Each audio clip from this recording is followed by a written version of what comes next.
मुंबई महानगरपालिका म्हणजे फक्त पालिका नाही, ती एक सत्तेची चावी आहे आणि हजारो कोटींचा खजिना आणि महाराष्ट्राच्या राजकारणाचा कणा आहे.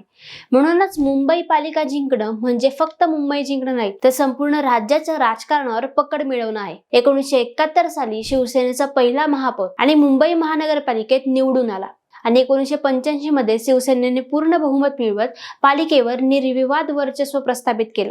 त्यानंतर बीएमसी फक्त स्थानिक स्वराज्य संस्था राहिली नाही, तर ती बनली सत्तेचं केंद्र, अर्थकारणाचं केंद्र आणि प्रशासनावर प्रभाव टाकणारं केंद्र. मुंबई महानगरपालिका ही आशिया खंडातील सर्वात श्रीमंत महापालिका आहे.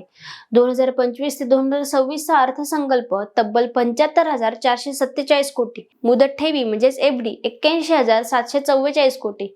हे आर्थिक सामर्थ्य म्हणजे मिझोरम, सिक्कीम, नागालँड आणि त्रिपुरा आणि अरुणाचल प्रदेश या राज्यांच्या वार्षिक बजेटपेक्षाही जास्त आहे. मुंबई पालिका जिंकणं म्हणजे केवळ शहरावर नव्हे, तर महाराष्ट्राच्या राजकारणावर वर्चस्व मिळवण्याची संधी आहे.